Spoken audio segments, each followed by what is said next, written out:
আমাকে জিজ্ঞেস করছিল কাগজে, যেটা সেটা বলে দিই, এই কথা যখন এসেছে যে 26-এ আপনি কি যাচ্ছেন ব্রিগেডে, জিজ্ঞেস করেছে। ভাই খারাপ লিও না, 26-এ ব্রিগেডে যাওয়া না যাওয়া পরের বিষয়। আমার প্রথম বিষয় হচ্ছে 26-এ যারা যাচ্ছে তারা এই যে গতদিন যারা বলল দিল্লি চলে যাও, এদের বিরুদ্ধে কোনো প্রতিবাদ করেছে?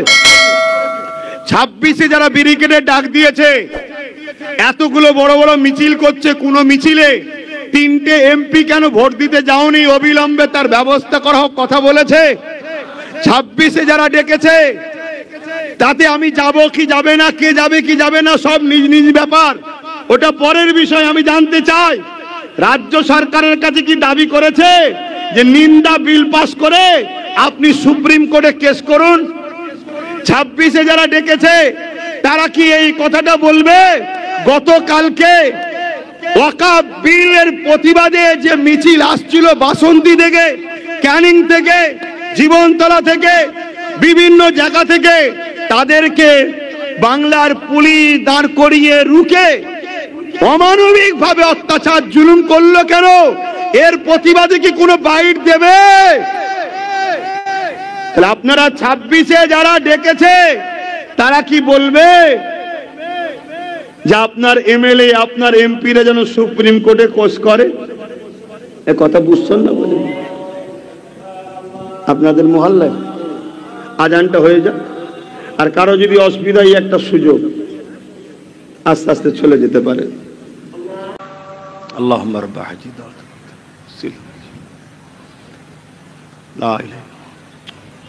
ভাইরা আমার, আজান হয়ে গেছে।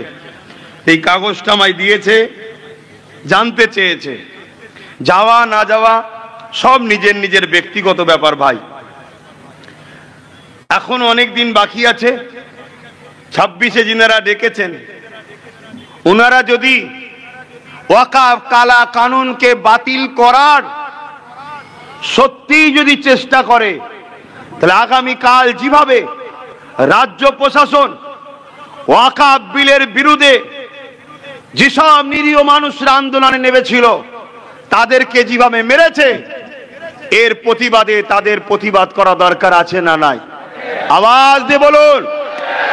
পাশাপাশি মুর্শিদাবাদে যেভাবে রাজ্য সরকারের প্রশাসন ভিড়ের মধ্যে গাড়ি ঢুকিয়ে দিয়ে শান্ত প্রোগ্রামটাকে অশান্ত করে ফিরি গুলি চালিয়ে দুটো সম্প্রদায়ের মধ্যে হিংসা লাগিয়ে দিয়ে চাকরিজীবীদের আন্দোলনকে ধামাচাপা দিবার যে পরিকল্পনা করলো, এর বিরুদ্ধেও কথা বলতে হবে। কেন মুসলমানকে আজকে মিডিয়াতে আতঙ্কবাদী, সন্ত্রাস, দাঙ্গাবাজ বলা হচ্ছে, এর বিরুদ্ধেও কথা বলা দরকার আছে না নাই? এর পাশাপাশি গত কয়েকদিন আগে কলকাতায় টিএমসির পক্ষ থেকে একটা শাখা সংগঠন প্রোগ্রাম করেছিল, যে প্রোগ্রামে বাস থেকে হিন্দু ভাইদের ধর্মীয় পতাকাকে খুলে দিল। যে পতাকা খুলে দেওয়ার জন্য পশ্চিম বাংলায় বিজেপিকে অক্সিজেন দেওয়া হলো। বিজেপিরা হিন্দুদের বাড়ি বাড়ি গিয়ে বুঝাচ্ছে, দেখো মোল্লাদের পাওয়ার কত, এটা কি পাকিস্তান নাকি যে আমাদের ধর্মের পতাকা খুলে দেবে? এই যে ধর্মের সুশ্রুতি দিয়ে বাংলাকে বিজেপি শক্তিশালী যারা করছে, এদের বিরুদ্ধেও তাদেরকে প্রতিবাদ করা দরকার আছে না নাই? তারপরে আব্বাস সিদ্দিকী 26-এ যাবে কি না যাবে পরের বিষয়। কথা বুঝে আসছে না নাই? আমি আপনাদেরকে একটা কথা পরামর্শ দেবো, এই বিল কি রুকা সম্ভব আছে না নাই? কিভাবে সম্ভব আছে? কিভাবে সম্ভব আছে? আইন যখন কোন জিনিস হয়ে যায়, পাগলামি করবেন না। আমার কম পায় পাগলামি করবেন না। পাগলামি না করে খুব ভালো করে বোঝেন। আছেন চুলোতে, গরম লাগছে, লিয়ে ডাইরেক্ট এই কড়াতে লিয়ে ডাইরেক্ট চুলোতে ফেলে দেবে। এই চক্রান্ত হচ্ছে। এই কড়াই ফেলেছিল কারা? যারা পাড়ায় পাড়ায় ভয় দেখিয়েছিল না? হ্যাঁ, পাড়ায় পাড়ায় ভয় দেখিয়ে মোটা অঙ্কের টাকা নিয়ে সব এর কোলে তুলেছিল। কথা বুঝছেন না? বোঝেন না? এখন তো বোঝা দরকার। সেই জায়গায় এই বিলটার প্রতিরোধ করা যাবে কিভাবে একটু সংক্ষেপে বলবো। কারা শুনতে চান একটু হাত তুলে দেখান। আলহামদুলিল্লাহ। প্রথম নম্বর কথা হলো, একটা জিনিস যখন আইন হয়ে যায়, যখন বিলটাকে আলাদা কথা, যখন আইন হয়ে যায় তখন সর্বপ্রথম তোমার উচিত হবে আইনের অস্ত্র দিয়ে আইনকে কাটা। লোহাকে কাটতে গেলে যেমন লোহা লাগে, আইনের অস্ত্র দিয়ে কাটতে হবে। তার জন্য আপনাকে সুপ্রিম কোর্টের দ্বারস্থ হতে হবে। কেন, লোকসভা থেকে রাজ্যসভা থেকে ভারতের সব থেকে বড় জায়গা হলো সুপ্রিম কোর্ট। ওই জায়গায় আপনাকে যেতে হবে।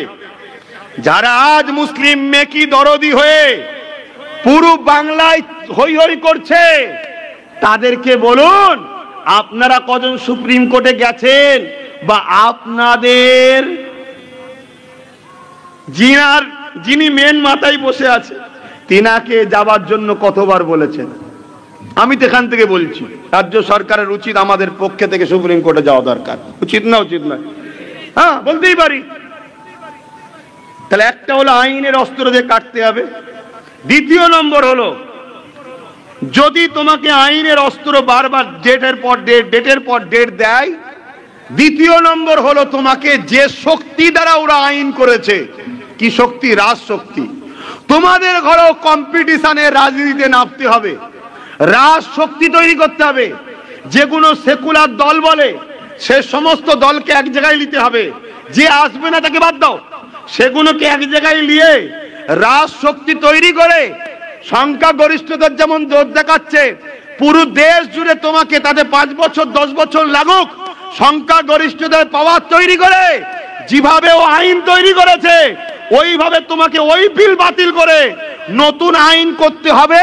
এবং ওই আইনে লেখা হবে আমাদের জমির উপরে ঘর বাড়ি যে যা করেছে সবটাই ওয়াকফের দখলে চলে যাবে। কথা মাথায় ঢুকছে না? ঢোকে না? কেন, তুই আজকে দাদাগিরি দিয়ে জোর করে নিলি। আমার যেদিন ক্ষমতা আসবে, আমার জিনিস আমি ফিরিয়ে নেবো, ওটা দাদাগিরি নয়, ইনসাফ হবে। কিন্তু তুই যে 10 বছর 20 বছর ভোগ করেছিলিস তার ক্ষতিপূরণ হলো তোর 10 তলা বিল্ডিং। অ্যাকচুয়ালি হওয়ার পিছনে লক্ষ্য আমার মনে হয় বোম্বাইয়ে আদানির ঘরটাকে বাঁচাবার জন্যই প্ল্যান। কেন, এতিমখানার ওপর অত বড় ঘর, শুনছেন তো নাকি? তো যাই হোক, তাহলে দ্বিতীয় পন্থা। 3 নম্বর পন্থা হলো কৃষক বন্ধুরা যে আন্দোলন করেছিল, কৃষক বন্ধুরা যে আন্দোলন করেছিল জানেন তো নাকি? কিন্তু কৃষক বন্ধুরা সাকসেসফুল হওয়ার পিছনে একটা বড় শক্তি গোপন ছিল। ওই শক্তিটা কি? পাঞ্জাব সরকার কৃষকদের সাথ দিয়েছিল। পাঞ্জাব সরকার বলেছিল সম্পূর্ণ সহযোগিতা, খাদ্য, থাকা, টাকা, গাড়ি ভাড়া, তেল ভাড়া সব দেবো, এবং মারা গেলে 2 লাখ 3 লাখ 5 লাখ করে টাকা দেবো। এই সংবিধান বিরোধী কালা আইনের বিরুদ্ধে তোমরা লড়ো। তাহলে আমার উচিত যেসব রাজ্যে বিজেপি ছাড়া সেকুলার যারা নিজেদের ঘরে বলে, প্রত্যেকটা কংগ্রেস হোক, বাম হোক, আর আমার রাজ্যের টিএমসি হোক, সমস্ত রাজ্যের গভর্নমেন্টকে বলতে হবে যে আমরা সম্পূর্ণ তোমাদেরকে সহযোগিতা করছি, তোমরা আগাও, খাওয়া দেবো, তেল দেবো, কি বলে গাড়ি ভাড়া দেবো, তোমরা কেউ মারা গেলে ক্ষতিপূরণও দেবো, তবে জানবেন এ বিল বাতিল করা সাকসেসফুল হবে। আমার কথা বলা কি ভুল হচ্ছে? অন্য অন্য রাজ্যে যারা মুসলমান বা আছে তাদের বলা দরকার, কিন্তু আমার রাজ্যে 35% বা 40% বা 33% 2011 সেন্সার ধরেই বলছি, যাকে ভোট দেওয়া হলো তিনি কি আমাদেরকে সাপোর্টটা করবে না? তা যদি উচিত না হয় তাহলে বাকি দিন আপনাকে আপনার মসজিদ বাঁচাতে নিজেকে তৈরি হতে হবে, আপনার মাদ্রাসাকে নিজেকে বাঁচাতে হবে, আপনার ঈদগাহকে নিজেকে বাঁচাতে হবে। আর এই বাঁচাতে গেলে পার্টনারে আসতে হবে। পার্টনার, আমাকে দাও ট্যাকেল করব না, না না না না, তুমি আসো আমি আসি, দুজনা পার্টনারে চলো, তুমি তোমার নেবে আমি আমার নেবো, তবেই তোমরা গেনার হবে। না হয় সারা জীবন যেমন ঠকছো আগামীতে আরো ভয়ানক হবে। কিন্তু তোমরা কথা বলবে কি করে? তোমরা যেই কথা বলবে তোমাদের উপরে অনেক পীর সাহেব, পীরজাদা, মুফতি, মৌলানা, আমির, হযরত, শায়েখ সব দেখে এসে বলবে ও অত মাথা মারতে হবে না, আমরা তো রয়েছি, ঠান্ডা ঘরে গিয়ে সব টাকার লেনদেন করে তোমাদেরকে বিক্রি করবে। কথা মাথায় ঢুকছে? যদি বাঁচতে চাও, শেষ কথা বলে দিলাম, কড়ায় আছো, চুলোই না পড়ে যাও, একটু বুঝে বুঝে পা ফেলো। এমন না হয়ে যায় মুসলমানরা খুব জ্বালাচ্ছে, চলো সমস্ত হিন্দু ভাইয়েরা না বলে যে ওকে আনতে হবে, সমস্ত হিন্দু ভাই যদি বলে আনবো, তুমি রুখতে পারবে? এখনো কোটি কোটি হিন্দু আমাদের ভাইয়ের বিষয়ে ভালোবাসে না, বাসে না? কথা বলো। তাহলে একটু বুঝে বুঝে করতে হবে না, হবে না? এবং আমার শেষ কথা, এই আইনটা শুধু কি মুসলমানদের বিরুদ্ধে, না এই আইনটা সংবিধানেরও বিরুদ্ধে? তাহলে সংবিধান কি শুধু মুসলমানদের না ভারতীয়দের? তাহলে এই আন্দোলন বুঝাতে হবে, গ্রামে গঞ্জে হিন্দু অমুসলিম ভাইদের ঘরেও বুঝাতে হবে। এজন্য আহলে সুন্নাত ওয়াল জামাত প্রত্যেকটা গ্রামগঞ্জে এখন আমাদের মিটিং চলছে, একদম গ্রামগঞ্জে, পাড়ায় পাড়ায় পাড়ায় পাড়ায় সর্ব লেভেলের মুসলিম হিন্দু সবাইকে বুঝাও। লোক তো বুঝতেই পারছে না, লোক ভাববে মুসলমানদের জায়গা লেলিয়েছে, মুসলমানরা তাই রাস্তায় নেবে দাদাগিরি দিচ্ছে। কথা বুঝাস? এটা তো ভুল মেসেজ যাচ্ছে। আরে মুসলমানদের জায়গা যেমন গেছে, মনে রাখবে এর থেকে বড় হলো সংবিধানকে কেন্দ্র সরকার হত্যা করছে, সংবিধানকে মিটিয়ে দিচ্ছে। এই অমুসলিম ভাইদের উচিত এক হতে হবে, তো সেটা বোঝাতে লাগবে না। হুট করে তুমি বলবে চলো বিশাল বড় জায়গায়, মানে অ্যাকচুয়ালি কি, খাবার যখন ইচ্ছা থাকবে না তখন প্ল্যান মাফিক পানিটা খাইয়ে পেটটা ভরিয়ে দেয়। দেখবেন না অনেক বিয়ে বাড়িতে যাবেন, ভালো শরবত করে, ভালো 2-3 গিলাস খাওয়া, শুনছেন না শোনেন না, 2-3 গ্লাস শরবত খাওয়ার পরে কি হবে ভাই এবারে? আর যে চালাক হয় সে এক ঢোক শুধু গলাটা ভিজিয়ে নেয়, পরে পানি খাবার অনেক টাইম আছে, এই টাইমটার পাবো না, আগে সব লিয়ায়, সব লিয়ায়। অতএব বড় প্রোগ্রামের টাইম আছে, সব জায়গায় করা দরকার ছিল, হুট করে দেখে ফেললি হলো। কথা বুঝছেন না? এটা ফাঁসা বা ষড়যন্ত্র আমার মনে হচ্ছে। এরপরেও বলছি যদি ফাঁসা বা ষড়যন্ত্র না হয়, তাহলে যে কটা কথা বললাম আওয়াজ তুলুন। 3 জন এমপি কেন যায়নি? রাজ্য সরকার অনাস্থা বিল ডেকে, নিন্দা বিল ডেকে সুপ্রিম কোর্টে যান, যতগুলো এমএলএ আছে কেস করুন। এবং ওয়াকাফকে দীর্ঘ বছর যারা ভোগ করছে, কি ওয়াকাফ ভোগ করছে না কেন? ওয়াকাফ বোঝেন?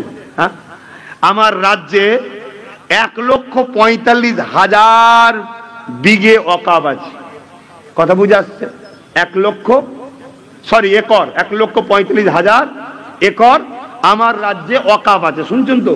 তাহলে এই ওয়াকাফ মধ্যে থেকে মাত্র 25-26 হাজার কম বেশি ওয়াকাফ উদ্ধার, বাকি সব নেতা মন্ত্রী তাদের আমলা চামচা সব দখল করে রেখেছে।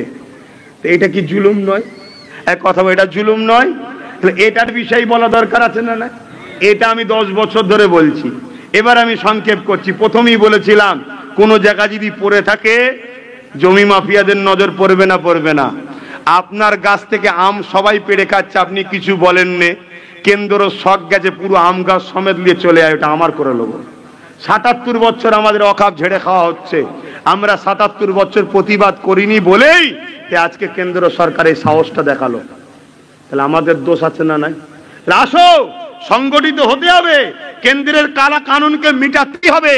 যদি এই কানুনকে এখান থেকে বন্ধ না করতে পারি, আগামী দিন এত ভয়ানক ভয়ানক আইন করবে যাতে আমাদের নাগরিকত্ব চলে যাবে। অতএব এই যে ধরেছো, এটাকে ছাড়লে হবে না। 1 বছর 2 বছর 3 বছর 5 বছর 10 বছর হলেও এ কালা কানুনকে বাতিল করাবার অঙ্গীকার নিতেই হবে। আপনারা কি আমার সাথে অঙ্গীকার করবেন? হাত তুলে বলুন অঙ্গীকার করবেন, অঙ্গীকার করবেন। কিন্তু এর প্রসেসিং 3টে বলেছি। নাম্বার 1, আইনের অস্ত্র দিয়ে কাটো, সুপ্রিম কোর্টে চলো। নাম্বার 2, রাজ ক্ষমতা দিয়ে করেছে, সেকুলার দলগুলোকে এক জায়গায় নিয়ে তোমরা নিজেরা পাওয়ার তৈরি করো, করে তাদের উপর নির্ভর নয়, পার্টিশন ভাগিদারি, তাদের উপর নির্ভর করলে সে একই তো। যেমন বললো দিল্লি চল যাও, ওরম বলবে দিল্লি চল যাও, জিতার পরে বলবে দিল্লি চল যাও, না পার্টিশন। এই যে বলেছিলাম না চেয়ারের একটা পায়া, যদি আমার কথা মানতে, ইনি যদি মুখ্যমন্ত্রী থাকতো আর একটা পায়া যদি আমাদের থাকতো মুসলমানদের, তাহলে আজকে বলতে পারতাম না যান নাই পায়া খুলে নেবো, সরকার পড়ে যাবে।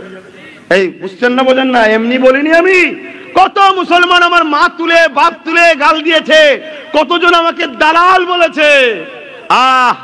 আল্লাহর কাছে আমি বিচার দিয়েছি, তার বিচার কিভাবে হবে তিনি ভালো জানে। তবে আগামী দিন দেখতে হবে, দেখতে হবে। মনে রাখবে আমার নবী, আমার হাসতে আমার নবী পাক বলেছেন সাল্লাল্লাহু আলাইহি সাল্লাম, এ আমার উম্মত লিডার অনেক বেরোবে, তোরা যদি বাঁচতে চাস কুরাইশের নেতৃত্ব মানবি। নবী এমনি বলে যায়নি, নবী এমনি বলে যাই রে। কেন? কুরাইশ তাদের নেতৃত্ব মানবি, তারা আমার খানদানের ছেলে হবে। কিন্তু আজকে সেই কুরাইশ বংশের ছেলে যখন বলেছিলাম, কত গালিগালাজ। আরে বাবা, ইনাকে 200 জায়গায় ভোট দিচ্ছ, দাও। আরে নিজের তো কমসে কম 90-80টা রাখো। কথা মাথায় ঢুকছে না, ঢুকে না?